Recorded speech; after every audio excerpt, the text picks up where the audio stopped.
नमस्कार, मैं Balaji Gupta HD news से अपने कैमरा पर्सन नितिन उपाध्याय के साथ। आज हमारे साथ बीजेपी के वरिष्ठ नेता और प्रवक्ता श्री संजीव वर्मा जी हमारे साथ जुड़ गए हैं। उनसे हम आज चर्चा करेंगे आगामी जो ईद आने वाली है उसको लेकर। पश्चिम बंगाल में बीजेपी ने अपनी सरकार बनाई है, वो शुभेंदु अधिकारी के कार्यों को किस नज़र से देखते हैं, कैसा देखते हैं, उनको कितना खराब पाते हैं अपनी नज़र में। दूसरी और सबसे बड़ी बात, जो नीट का पेपर अभी लीक हुआ है, उस विषय में उनका क्या कहना है, इस पर भी हम चर्चा करेंगे। तो वर्मा जी, सबसे पहले एचडी न्यूज़ में आपका बहुत बहुत स्वागत है। धन्यवाद धन्यवाद। वर्मा जी, सबसे पहला सवाल मेरा आपसे ये है कि जिस प्रकार से अभी कलकत्ता में, यूपी में और अब उत्तराखंड में भी जो है ईद पे खुले में नमाज़ पढ़ने पे रोक लगा दी गई है, मतलब सड़कों पे नमाज़ नहीं पढ़ सकते, इस विषय पे आपका क्या कहना है? देखिए, सबसे पहले तो अभी ईद आने वाली है, तो अपने सभी मुस्लिम भाइयों को मैं ईद की अग्रिम शुभकामनाएं अपनी अपनी पार्टी की ओर से भी देना चाहता हूं। और आपका त्यौहार है, मस्जिद में आप नमाज़ पढ़ें, किसी को कोई हर्ज नहीं है, कोई ऐतराज़ नहीं है। लेकिन खुले में नमाज़ पढ़ना एक व्यवस्थाओं के ऊपर भी सवाल खड़ा करता है, और खुले में नमाज़ पढ़ने की किसी को भी इजाज़त नहीं दी जाएगी। और ऐसा हमारी सरकारों के द्वारा भी पूरी तरह से स्पष्ट किया गया है। और न केवल उत्तराखंड, न केवल उत्तर प्रदेश, बल्कि पश्चिम बंगाल की भी हम यदि बात करते हैं, तो पश्चिम बंगाल में भी जहां अभी अभी भारतीय जनता पार्टी की श्री शुभेंद्र अधिकारी जी के नेतृत्व में जो सरकार बनी है, तो उस सरकार के माध्यम से भी यह दिशा निर्देश जारी किए गए हैं कि किसी भी प्रकार के न तो खुले में नमाज होगी, और ना ही किसी भी प्रकार का जो वहाँ पे स्लॉटर हाउस की बजाय जो खुले में पशु वध होता था, उसके ऊपर भी पूरी तरह से रोक लगाने की बात उनके द्वारा भी कही गई है। और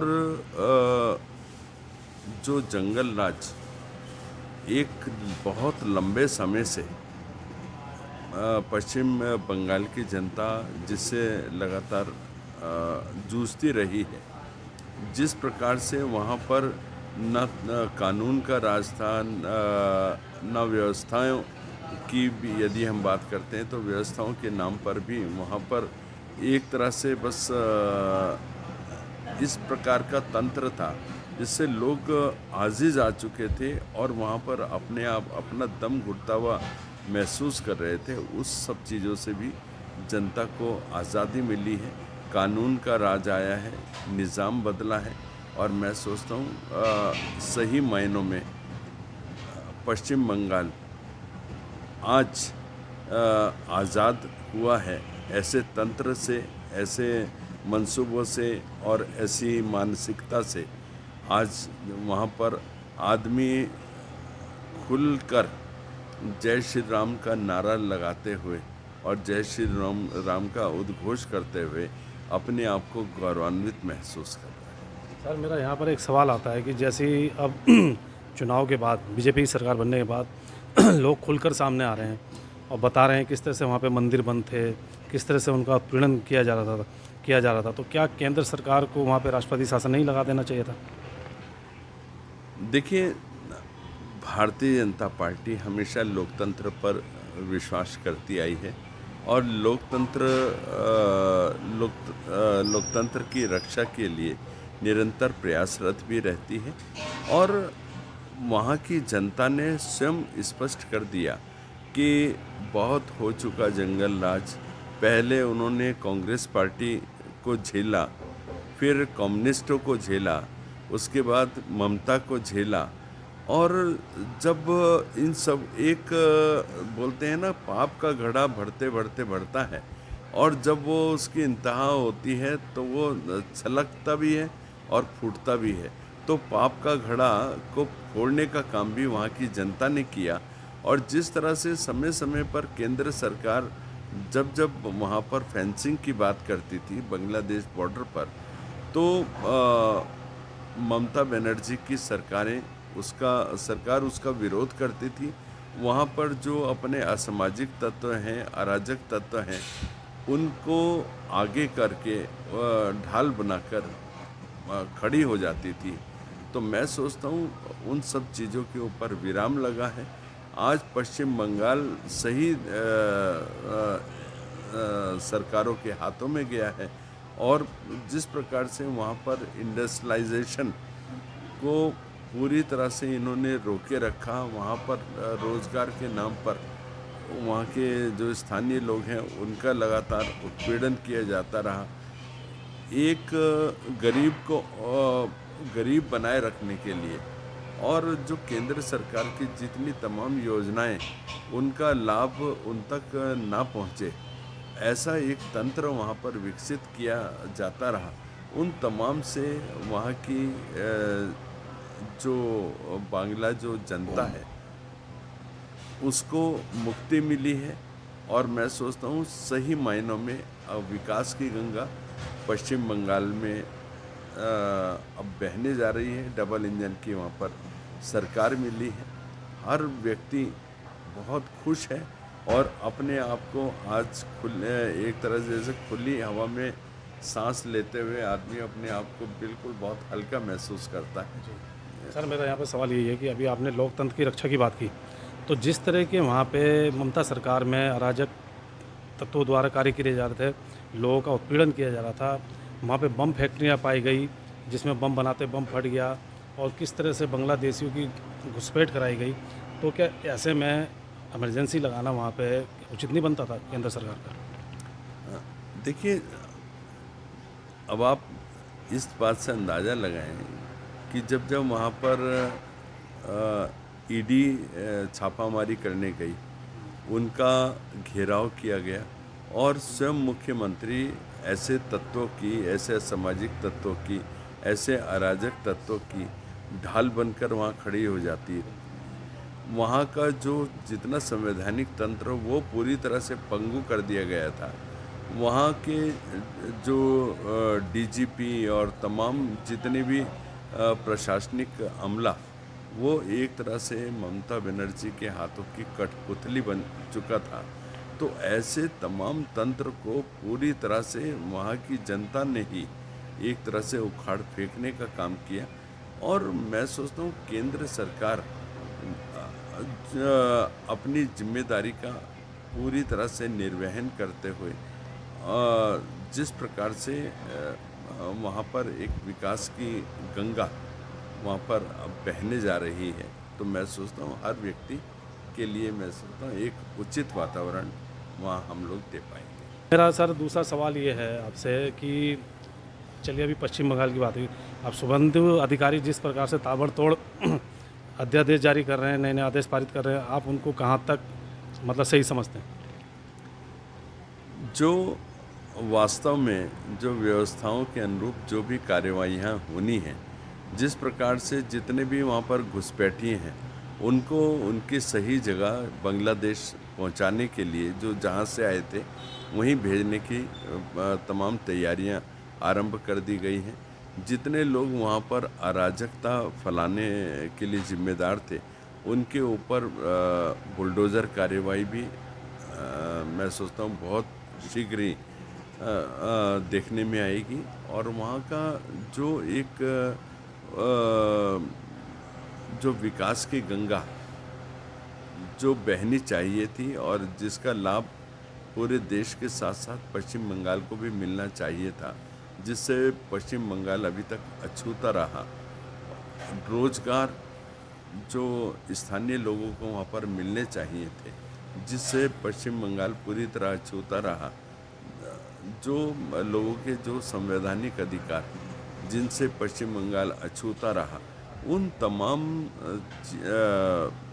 अधिकारों को अब वहाँ पर देने का काम हमारी सरकारें लगातार करने जा रही हैं और मैं सोचता हूँ पश्चिम बंगाल भी एक तरह से मुख्य धारा में लाने का काम हमारी सरकार करने जा रही है। सर इसमें एक अहम सवाल और निकल के आता है कि जिस प्रकार से शुभेंदु अधिकारी वहाँ कार्रवाई कर रहे हैं और जो भ्रष्ट अधिकारी थे उन पर गाज गिननी भी शुरू हो गई है, लेकिन मेरा सबसे अहम सवाल है कि जो इसमें टीएमसी के बड़े बड़े नेता लोग थे, चाहे वो स्वयं ममता बनर्जी क्यों ना हो, तो उन पे कब तक कार्रवाई होगी? देखिए, हर हर काम जो है अपने समय से होता है और थोड़ा-सा धैर्य रख के हर चीज़ का इंतज़ार करना चाहिए और मैं सोचता हूँ हर उचित काम का एक उचित समय होता है। लेकिन सर कोई भी बचने वाला नहीं। हमारी सरकारों ने पहले ही स्पष्ट किया कि जो भी लोग पश्चिम बंगाल के इस जंगल राज के प्रति जिम्मेदार रहें, कोई भी बख्शा नहीं जाएगा। हर उस शख्स को उसके कर्मों की बराबर सज़ा मिलेगी। उसमें चाहे ममता बनर्जी हो, चाहे उनकी पार्टी हो, चाहे XYZ जो भी लोग पश्चिम बंगाल को डिरेल करने के लिए जिम्मेदार रहे हों, ऐसा कोई भी व्यक्ति बख्शा नहीं जाएगा। उन तमाम को के ऊपर जो भी कानून सम्मत जो भी कार्रवाई है वो होगी। लेकिन सर सवाल वही आता है ना कि छुटभइया नेताओं पे तो कार्रवाई शुरू हो गई है। जैसे जहांगीर हो गया और कई सारे नेता जो थे उनके टीएमसी के, उन पे तो कार्रवाई शुरू हो गई, लेकिन जो बड़े नेता थे उन पे कब तक कार्रवाई होगी? मेरा सवाल ये है। कोई भी, मैंने कहा, न छोटा बचेगा, न बड़ा बचेगा, न मझला बचेगा। जो भी जिस अपने गुनाह का हकदार है, वो सबके गुनाहों की सज़ा भी मिलेगी।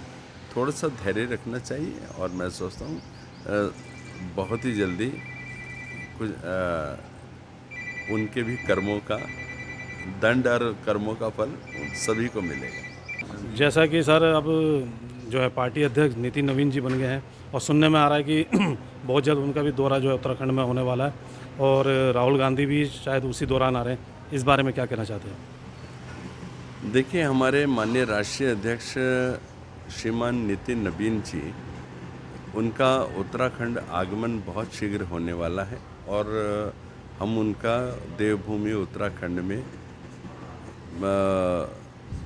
समस्त भारतीय जनता पार्टी की ओर से उनका हार्दिक स्वागत अभिनंदन करते हैं और उनका आना कार्यकर्ताओं में एक नया ऊर्जा, नया जोश और नए उत्साह का संचार भी करेगा। साथ ही जो अभी आगामी 2027 में विधानसभा के चुनाव होने वाले हैं, उसमें भी एक नई दिशा के साथ भारतीय जनता पार्टी और तेज़ी के साथ हम लोग अपने कार्यों को अंजाम भी देंगे और उनसे नए दिशा निर्देश भी हमको प्राप्त होंगे। और जब हमारा वरिष्ठ नेतृत्व जब हमारे बीच में आते हैं तो एक उत्साह का वातावरण भी होता है और उनका, क्योंकि उत्तराखंड में पहला दौरा है, तो उनको उनका भव्य स्वागत भी उत्तराखंड की जनता और भारतीय जनता पार्टी करने के लिए पूरी तरह से आतुर है और हमारी जो कार्यकर्ता बहुत गर्मजोशी से उनका स्वागत भी करेंगे और उनको उनका मार्गदर्शन मिलेगा और जो 2027 का हमारा चुनाव है उसके लिए क्या क्या बेहतर टिप्स उनके माध्यम से मिलने वाली हैं, उसके ऊपर भी हम सबको देखना है। तो सुनने में तो आ रहा है राहुल गांधी भी उसी दौरान आ रहे हैं, तो इसको किस तरह से देखते हैं आप? देखिए, राहुल गांधी आ रहे हैं, उसको सोचना चाहिए कांग्रेस के लिए। और Rahul Gandhi non serious actor हैं। राहुल गांधी की पार्टी के कार्यकर्ता ही सीरियसली लेते नहीं, जनता तो क्या लेगी। और राहुल आए, सोनिया आए, प्रियंका आए, ले देकर कांग्रेस के पास 3 ही हैं। मैं सोचता हूँ बाकी चौथे को कांग्रेस पार्टी भी कोई तवज्जो देती नहीं, क्योंकि वो एक तरह से Congress party private limited company की तरह चलती है, जिनके कोई राहुल, सोनिया और प्रियंका तीनों में से कोई CEO हैं, कोई MD हैं और कोई GM है। वो किसको क्या समझते हैं। और राहुल गांधी जो समय समय पर, जिनका अपनी वाणी पर लगाम नहीं, राहुल गांधी के जो कर्मों की वजह से राहुल गांधी की वाणी की वजह से, राहुल गांधी की सोच की वजह से एक रोज़ बहुत ही जल्द मैं सोचता हूँ वो समय हम और आप सब लोग देखेंगे कि कांग्रेस पार्टी जिस तरह से एक जनता की नज़रों में लगातार गिरती चली जा रही है, उसका एक मुख्य और प्रमुख कारण राहुल गांधी के बोल हैं, राहुल गांधी की वाणी है, राहुल गांधी की जो देशद्रोह भरी जो सोच है, उसी का परिणाम है कि कांग्रेस का आज जो हश्र हुआ है, इससे भी कहीं बुरा हश्र कांग्रेस पार्टी का होने वाला है। और कांग्रेस एक थी कांग्रेस, ऐसा हम बहुत जल्दी सुनेंगे। और एक थी कांग्रेस और उसका समाप्त करने वाला था राहुल गांधी, ऐसा भी हम सब लोग सुनने वाले हैं। जैसा कि आपने बताया कि जो आपके राष्ट्रीय अध्यक्ष हैं वो 2027 की विधानसभा चुनाव की रूपरेखा की तैयारी के लिए भी टिप्स दे सकते हैं, तो ऐसी इसी दौरान राहुल गांधी भी आ रहे हैं, तो वो तो आपके लिए, जैसे आपने बताया, वो तो आपके लिए भी प्लस है, वो तो आपके लिए ही आ रहे हैं एक तरह से देखा जाए तो। देखिए, कांग्रेस पार्टी जब जब राहुल गांधी आते हैं आपका फ़ायदा ही कराते हैं। फ़ायदा ही कराते हैं, क्योंकि वो ऐसा कुछ बोल के जाते हैं जो लंबे समय तक जनता एक तरह से मतलब वो आलोचना के पात्र बनते हैं, आलोचना के पात्र बनते हैं। और कांग्रेस पार्टी भी, उसका फ़ायदा तो आपको मिल जाता है ना। कांग्रेस पार्टी के जो अपने लोग हैं, उनका जो नेतृत्व है, जो उनका प्रदेश नेतृत्व है, वो भी नहीं चाहते कि राहुल गांधी आए, क्योंकि वो जहाँ जहाँ जाते हैं वहाँ वहाँ कांग्रेस हारती है। एक ऐसा मिथक बन गया है। अभी आप विगत में जितने चुनाव, मैं आपकी बात काट रहा हूँ सॉरी, लेकिन कांग्रेस वालों का कहना है कि उनकी बात को तोड़ मरोड़ के बीजेपी वाले ऐसा पेश करते हैं कि वो उल्टा हो जाता है मामला। इस पर क्या कहेंगे? अभी कांग्रेस तो देखिए चलती फिरती झूठ की दुकान है। वो क्या बोलते हैं, किसके लिए बोलते हैं, कब बोलते हैं, उसका कोई आधार नहीं। और कांग्रेस पार्टी मैं सोचता हूँ आज इतनी ज़्यादा अराजक हो गई है, उसने मन में ठान लिया है कि हम डायरेक्टली तो ना कोई चुनाव जीत पाएंगे, क्योंकि अभी तक 99 बार कांग्रेस पार्टी कंटिन्यूसली हारी है। और अब बहुत ही जल्दी मैं सोचता हूँ सेंचुरी भी बनाने वाली है। और कांग्रेस पार्टी की ना तो कोई विचारधारा रही है, ना कोई सोच रही है। उनसे यदि आप पूछ लें कि आपका विकास का कोई मॉडल है, विकास की आपकी कोई सोच है, विकास की आपकी कोई नीति है, तो वो घुमा फिरा के मोदी को कोसना आरंभ कर देते हैं। तो उनकी कोई सोच है, तो वो सोच है कि मोदी को कैसे कोसें, सरकारों को कैसे कोसें। जो सीधा सीधा बोलते हैं कि मेरी लड़ाई इंडिया स्टेट से है, यानी कि देशद्रोह उनके खून में बस चुका है। और सत्ता के बिना वो जैसे जल बिन मछली होती है, तड़पती है, ऐसे ही आज कांग्रेस के लोग तड़प रहे हैं। और राहुल गांधी के बारे में आप ये देखें कि यदि कांग्रेस से भी आप पूछें कि कब आए थे पिछली बार, तो वो कहेंगे पिछले चुनाव में आए थे। यानी जब जब चुनाव होते हैं तब तब केवल वो आते हैं। तो 5 साल में एक बार चेहरा दिखाते हैं, चुनाव चले जाते हैं, फिर वो चले जाते हैं। बाकी समय आप पूछें कहाँ हैं, तो वो चुनाव के बीच में या तो ओमान का दौरा कर रहे होते हैं या अध्यात्म के लिए थाईलैंड पहुँचे रहते हैं। तो ऐसा नेता क्या देश का होगा और क्या देश की उसके सोच होगी, तो हम आप सब समझ सकते हैं। एक बड़ा कारण है कि आज कांग्रेस जो रसातल की ओर लगातार बढ़ रही है, उसके लिए केवल और केवल एक व्यक्ति जिम्मेदार है, और वह है राहुल गांधी। नहीं, सुनने में तो ये भी आ रहा है कि विपक्षी ने जितने विपक्षी हैं, पार्टियां हैं, उन्होंने कभी एक नया कॉकरोच गैंग खड़ा किया है। जिस प्रकार से नेपाल में सत्ता परिवर्तन हुआ, बांग्लादेश में सत्ता परिवर्तन हुआ, इस कॉकरोच गैंग के माध्यम से वो भारत में भी सत्ता परिवर्तन कराना चाहते हैं। इस पर आप क्या कहेंगे? देखिए, हमारे देश की 140 करोड़ जनता राष्ट्रभक्त जनता है और अपने देश के प्रति एक संवेदनशीलता रखने वाली हमारी जनता है। 140 करोड़ जनता के रहते ऐसे तमाम अराजक तत्व, उनमें चाहे कांग्रेस पार्टी हो, चाहे आम आदमी पार्टी हो, चाहे अखिलेश की पार्टी हो, चाहे ममता की पार्टी हो और चाहे जॉर्ज सोरेस का गैंग हो, ये लोग कभी भी कामयाबी नहीं पा सकते। और ये लोग समय समय पर इस प्रकार के कुप्रयास करते रहे हैं और जनता ने इनको ठेंगा दिखाने का भी काम किया, जनता ने इनको आईना दिखाने का भी काम किया। और मैं सोचता हूँ, आप चाहे कॉकरोच गैंग बनाएं, आप चाहे कोई सा गैंग बनाएं, क्योंकि आप स्वयं जानते हैं कि डायरेक्टली हम कोई चुनाव भारतीय जनता पार्टी से जीत नहीं सकते। जी। आपकी हर जगह जमानतें जब्त हो रही हैं, जनता आपको सिरे से नकारने का काम कर रही है।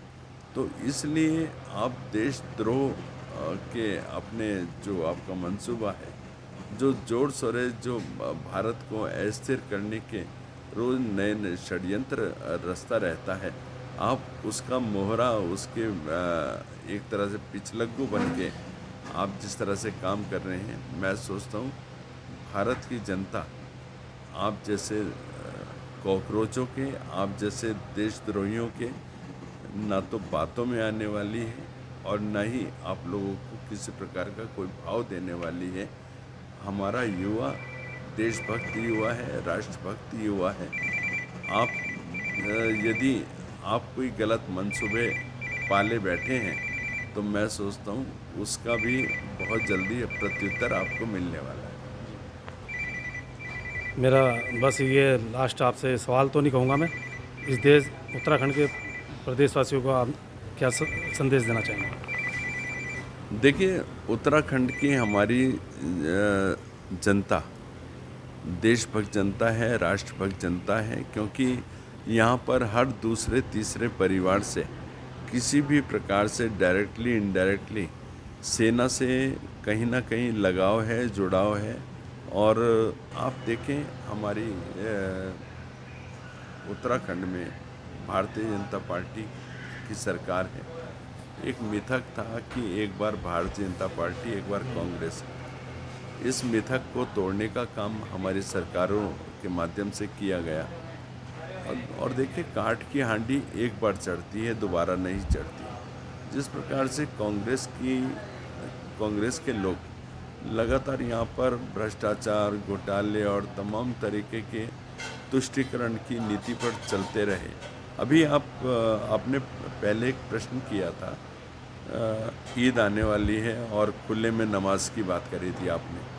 तो हमारे उत्तराखंड के वरिष्ठतम नेता हरीश रावत जी, जिन्होंने अभी कुछ दिन पहले ही एक बड़ा बयान किया है कि खुले में नमाज पढ़ने से क्या ऐतराज़ हो सकता है।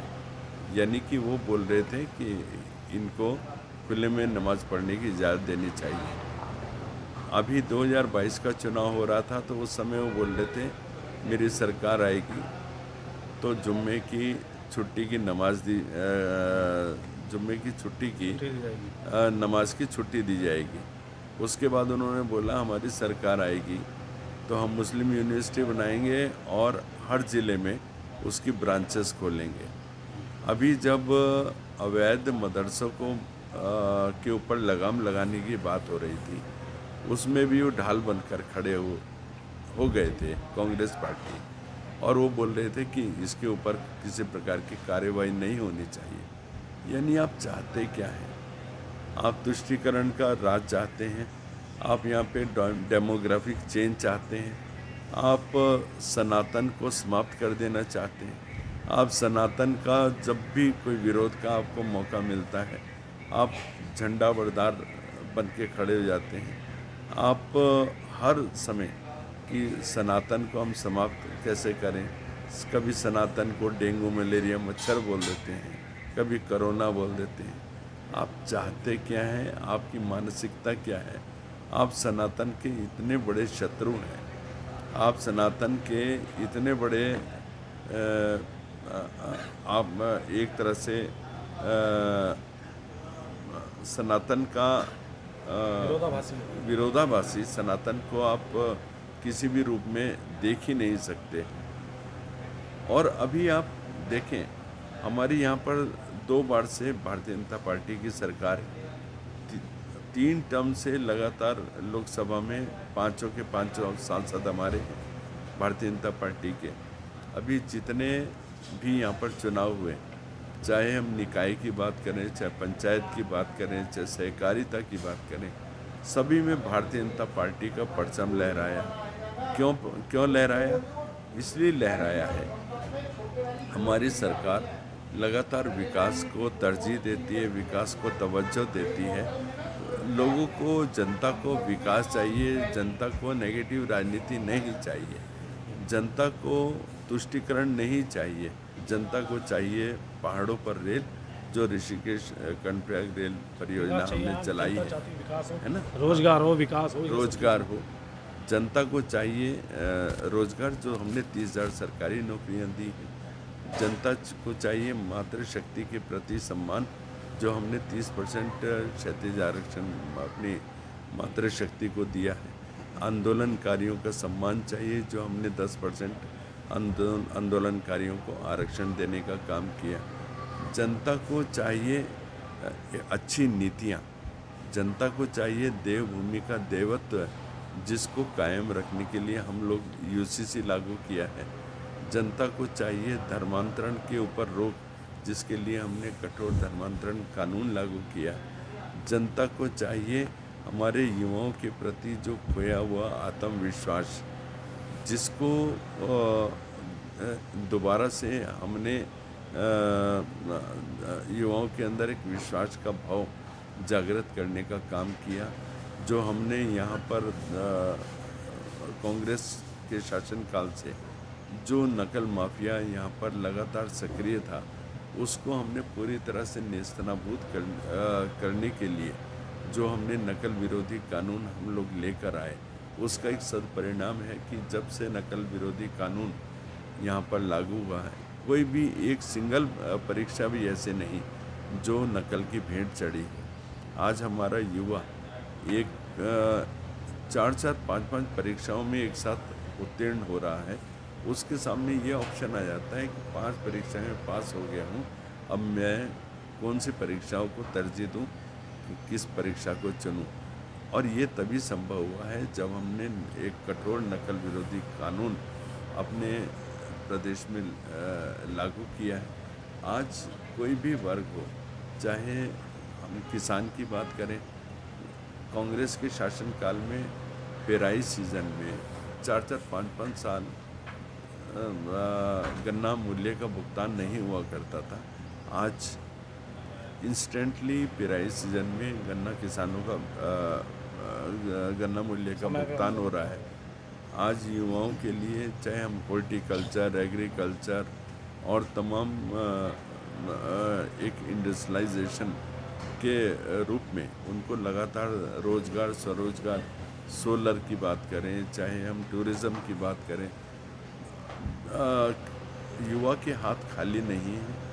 और देवभूमि का जो एक कल्चर है, उसको, उसकी रक्षा करते हुए गुड गवर्नेंस के ऊपर जो हमारी सरकार चल रही है, जीरो टॉलरेंस की नीति पे हमारी सरकार चल रही है। मैं सोचता हूँ उत्तराखंड की सरकार माननीय पुष्कर सिंह धामी जी के नेतृत्व में बहुत शानदार काम कर रही है, जिससे जनता प्रसन्न है। और आने वाला जो हमारा 2027 का विधानसभा चुनाव है, वो भी बहुत अच्छे बहुमत के साथ, प्रचंड बहुमत के साथ भारतीय जनता पार्टी तीसरी बार भी हैट्रिक बनाने जा रही है। इसमें आपने जो बीजेपी की खूबियाँ बताई हैं वो सब तो ठीक है, लेकिन अब मेरा एक सवाल फिर हो जाता है खड़ा कि चलिए, तो बात हो गई अभी वर्तमान की, जो 2027 का इलेक्शन होना है, उसमें क्या विज़न लेके आएगी बीजेपी सरकार? देखिए, भारतीय जनता पार्टी हमारा सबसे पहला जो विज़न है, माननीय मुख्यमंत्री श्री पुष्कर सिंह धामी जी, जिन्होंने 2022 में अपना एक विज़न दिया था कि विज़न 2025 यानी कि 2025 तक हमने उत्तराखंड को देश का सर्वश्रेष्ठ राज्य बनाना है, देश का अग्रणी राज्य बनाना है। एक लीडिंग भूमिका में हमने उत्तराखंड को लाना है और हमने ऐसा किया भी। मैंने अभी कुछ बातें आपके सामने उल्लेख किया। यूसीसी लागू करने वाला उत्तराखंड देश का पहला राज्य है। नकल विरोधी कानून लाने वाला उत्तराखंड देश का पहला राज्य है। कठोर धर्मांतरण कानून लाने वाला उत्तराखंड देश का पहला राज्य है। 30,000 सरकारी नौकरी देने वाला उत्तराखंड देश का पहला ऐसा राज्य है।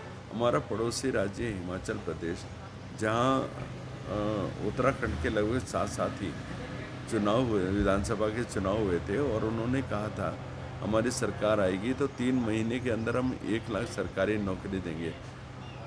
लगभग 4 साल के आसपास का समय वहाँ पर व्यतीत हो गया है। 10 नौकरी भी, सरकारी नौकरी भी हिमाचल प्रदेश नहीं दे पाया है।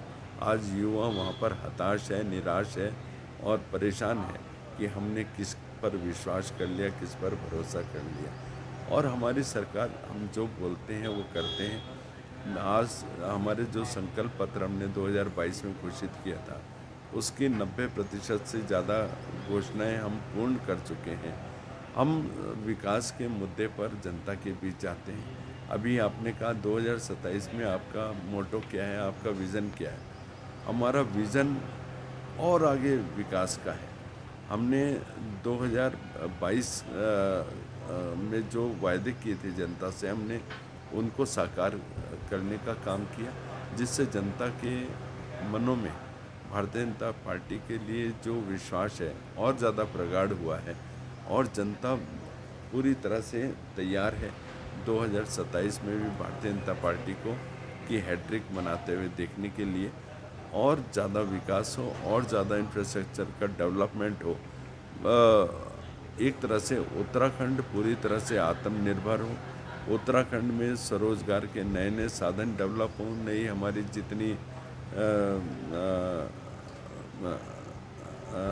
टूरिज़्म के नए नए हम डेस्टिनेशन डेवलप कर रहे हैं, जिससे स्वरोजगार के नए साधन और ज़्यादा डेवलप हो रहे हैं। हर ज़िले को एक एक प्रोडक्ट के रूप में, जैसे माननीय मोदी जी ने कहा, माननीय प्रधानमंत्री जी ने कहा है कि लोकल वोकल वाली जो बात हुई थी, तो अपना एक तरह से पूरी तरह से आत्मनिर्भर हमारे ज़िले हों, आत्मनिर्भर हमारा स्टेट हो, उसके लिए हमारी सरकार लगातार काम कर रही है। हम चाहे फल पट्टी के डेवलपमेंट की बात करें, हॉर्टिकल्चर की बात करें, एग्रीकल्चर की बात करें, अपने किसानों को नए नए संयंत्रों को देने की बात करें, उनमें हम 80% तक जो सब्सिडी अपने किसानों को दे रहे हैं, तो किसान उन्नत हो रहा है, किसान विकसित हो रहा है और किसान पूरी तरह से आत्मनिर्भर बन रहा है। युवा हमारे आत्मनिर्भर बन रहे हैं। एक जो बड़ी पलायन की जो समस्या कांग्रेस के समय होती रही थी, उस पलायन की समस्या को हम निरंतर कैसे वो पूरी तरह से समाप्त हो, कैसे हमारा युवा अन्य प्रदेशों के ऊपर निर्भर ना होकर अपने प्रदेश में ही काम करे। क्योंकि एक समय बोला जाता था पहाड़ की पानी और पहाड़ की जवानी पहाड़ के काम नहीं आती, लेकिन माननीय मुख्यमंत्री श्री पुष्कर सिंह धामी जी ने साबित कर दिखाया है कि पहाड़ का पानी भी पहाड़ के काम आएगा और पहाड़ की जवानी भी पहाड़ के ही काम आएगी। और 2027 में यहाँ की जनता एक बार पुनः भारतीय जनता पार्टी पर अपना विश्वास व्यक्त करने वाली है और एक बार पुनः माननीय मुख्यमंत्री जी के हाथों को और ज़्यादा मजबूत करने के लिए लोग भारतीय जनता पार्टी के ऊपर पुनः विश्वास करने वाले हैं। धन्यवाद वर्मा जी।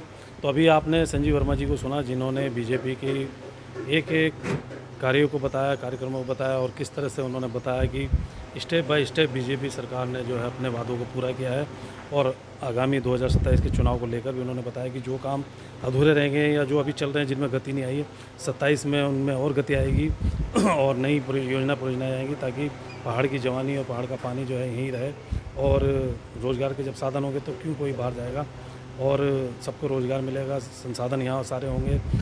एक्सप्रेस वे हमें मिल गया है, दिल्ली देहरादून अब ज़्यादा दूर नहीं रहा, ये भी एक बहुत बड़ी देन है। तो इन्हीं सब बातों को मद्देनजर मैं बहुत बहुत धन्यवाद करता हूँ और उनको अग्रिम शुभकामनाएं देता हूँ और SG न्यूज़ को समय देने के लिए आपका बहुत बहुत आभार, धन्यवाद। धन्यवाद।